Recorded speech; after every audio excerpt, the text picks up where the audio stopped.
Olá, muito bom dia para quem é do dia, boa tarde para quem é da tarde, boa noite para quem é da noite. Eu sou o Fábio Nasa, aquela latindo é a Gaia. Eu sou o apresentador da série Apometria porque sim, Apometria porque não, e da série Apometria, estudo de casos. Esta é a Fênix Yansan. Voltamos com mais um case de sucesso em sucesso, junto à tratativa apométrica. Case de hoje intitulado Orixás na Apometria. Roda a vinheta. Muito bem, voltamos com mais um case de sucesso ou insucesso, junto à tratativa apométrica. Eu sou o Fábio Nasa, esta é a Fênix Yansan, case de hoje intitulado Orixás na Apometria. Muito bem, costumo dizer para os meus alunos que cada mergulho na apometria, Bartô, é um flash. Tenho aí uma estrada, acho que de já uns 16 anos na tratativa apométrica. E de vez em quando alguns cases se superam. Esse case é bastante interessante. Nós estávamos numa mesa com 5 a 6 médiums e muito interessante, talvez por ter sido sonoplasta durante muitos anos, eu tenho uma capacidade auditiva bastante aguçada e uma memória auditiva também bastante significativa. Ao preparo dos trabalhos, eu peguei uma vela lá no nosso armarinho de velas.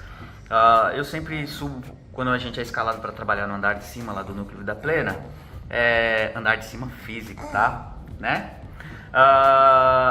Eu já subo com um kitzinho, às vezes eu uso guia, às vezes não, depois eu conto a história sobre o uso da guia. E aí, para não ter que descer, eu levei algumas velas, 1, 2 velas pretas. E ao pegar a vela, eu tava com um ponto na cabeça, um ponto de Ogum. Vencedor de demandas, blá blá blá. E eu estranhei naquele momento o porquê desse ponto tá ressonando na cabeça. E me veio no mental, pegue uma vela azul e uma amarela também, que depois ela teve um outro significado, mas a vela azul foi algo interessante. Subimos para atendimento e tal. Seu Meia-Noite veio em terra para orientar algumas coisas. A consulente traz uma narrativa de que ela já tinha pisado em alguns chãos de terreiro e que havia tido uma orientação no último chão de terreiro que ela havia passado, uma orientação para fazer uma entrega para algo nesse sentido. Ela estava com uma guia branca, então quando a gente vai abrir frequência, a gente costuma pedir que os consulentes tirem as guias. O Meia-Noite não estava em terra ainda não. Foi feito o pedido então para que ela retirasse a guia, e na retirada da guia, explodiu. Ela quebrou, e mal sabíamos o contexto que viria pela frente. Muito bem, aberto frequência, Meia-Noite vem terra, dá umas cutucadas e uns puxões de orelha na consulente, uma consulente que vinha pisando em vários chãos de terreiro em busca de um monte de resposta, uma mediunidade bastante ostensiva. Seu Meia-Noite já sinaliza: tu tem um pai de cabeça, Ogum. E tu precisa se endireitar e tomar rumo aí com relação à tua mediunidade e tudo mais. Além dessas falas, seu Meia-Noite pede que 2 entidades possam vir em terra. Conversa com o médium A e médium B dentro da equipe, sempre, né, direcionando o seu operador para que nós tivéssemos em terra então 2 entidades que estivessem mais próximas da vibração de Ogum. Eis então que os 2 médiuns, coincidentemente ou não, trabalhavam com 2 caboclos na linha de... não me lembro os caboclos que vieram em terra. Enfim, caboclos vieram, fizeram aí um passe, uma limpeza, firmaram as 2 velas azuis que estavam, que eu havia subido.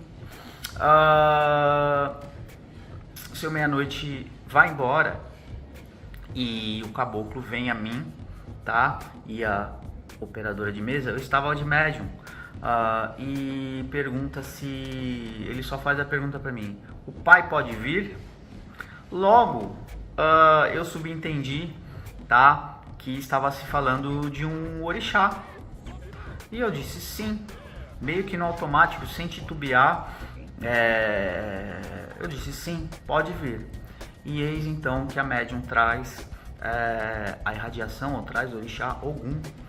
E o orixá, para quem não sabe, ele não fala, ele não se manifesta verbalmente. E ele começou a trabalhar a irradiação sobre a médium. E eis que, de repente, a médium incorporou alguma coisa lá. E nós vimos o orixá literalmente fazendo uma puxada, trazendo para ele ou conduzindo algo que estava acoplado, incorporado na consolente. Não é comum também a gente fazer um consolente incorporado, às vezes isso pode acontecer ou não, mas houve, neste caso, essa tratativa. Era um trabalho presencial.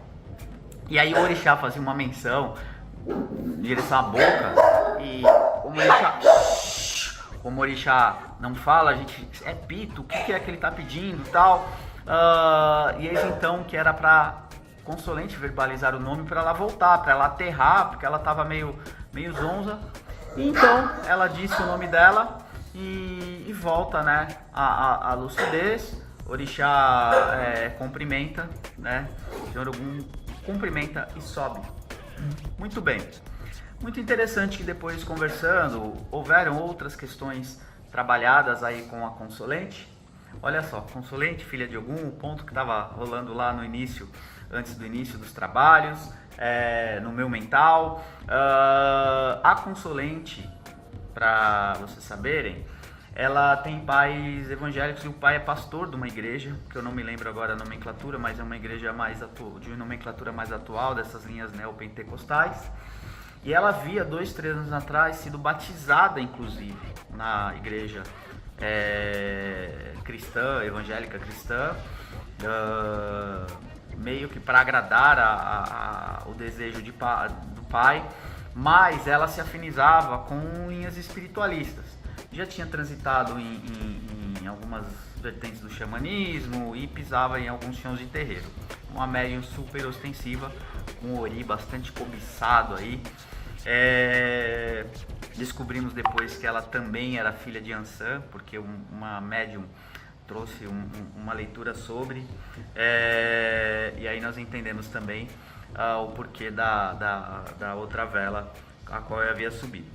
Bastante interessante que a puxada feita, o que foi trazido, foi uma estrutura energética que eu não sei precisar agora se foi um corpo mental ou se foi uma cópia do corpo astral que estava, de certa forma, atrelado ou aprisionado à egrégora evangélica cristã.